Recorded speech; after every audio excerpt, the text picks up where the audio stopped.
aurait souhaité être présent parmi nous, n'eût été les contraintes liées à l'agenda gouvernemental en cette fin d'année.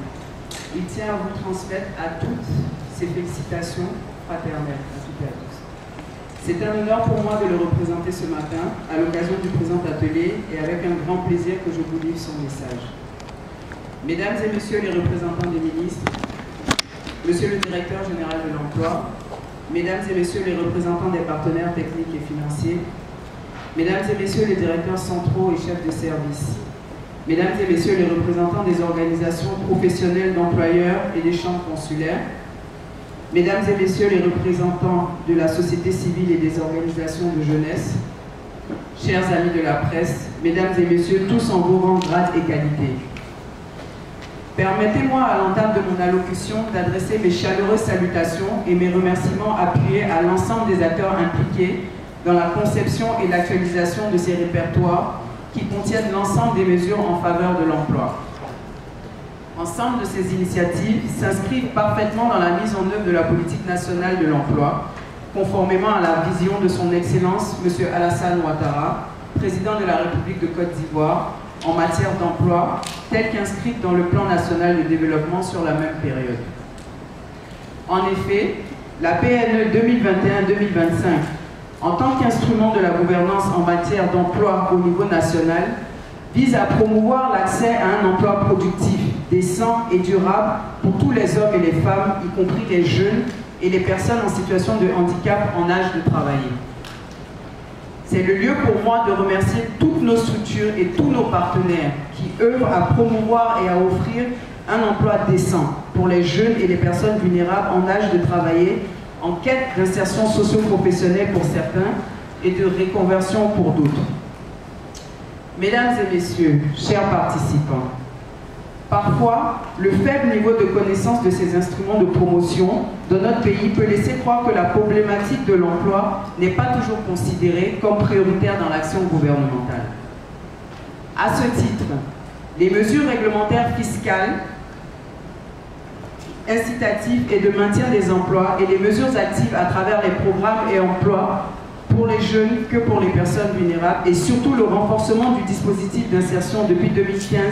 mérite d'être suffisamment promu et connu, tant par le grand public que par le secteur privé, ainsi que par tous nos partenaires. Il faut rappeler qu'avant le présent atelier, la vulgarisation de ces répertoires, le répertoire des mesures incitatives de la création et du maintien des emplois et le répertoire des dispositifs d'insertion élaborés et édités ont fait l'objet d'un atelier de lancement officiel qui s'est tenu ici même le jeudi 30 juin 2022 dans cette salle d'auditorium du siège de l'IPS-CNPS. Dès lors, il convient de poursuivre leur diffusion et leur promotion auprès des différents acteurs que vous représentez tous ici aujourd'hui. Mesdames et messieurs, chers participants, l'objectif de cet atelier vise à présenter les versions actualisées du répertoire des mesures d'incitation et de maintien des emplois et le répertoire dispositif d'insertion en vue de faciliter leurs appropriations par l'ensemble des acteurs concernés, contribuera inéluctablement à amplifier la promotion et la vulgarisation des dites mesures. Ainsi, conformément à ses attributions en matière d'emploi,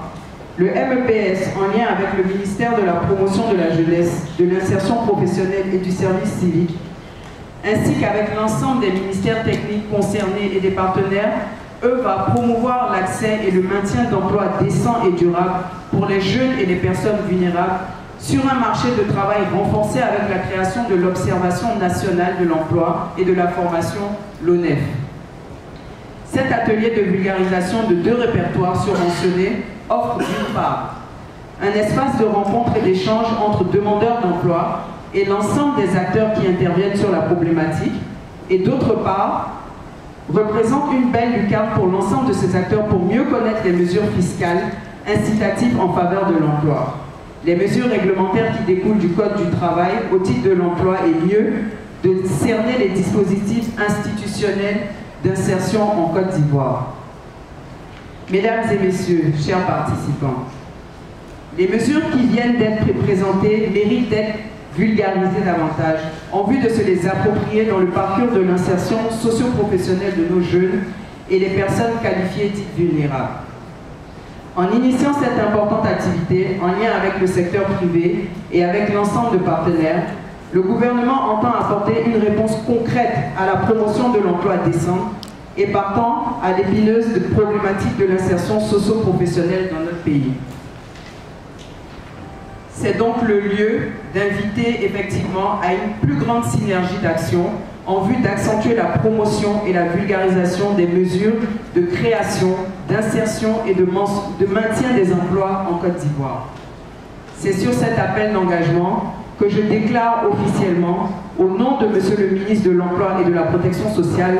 l'atelier de vulgarisation de répertoire des mesures incitatives à la création et au maintien des emplois et le répertoire des dispositifs d'insertion en Côte d'Ivoire ouvert. Je vous remercie pour votre aimable attention.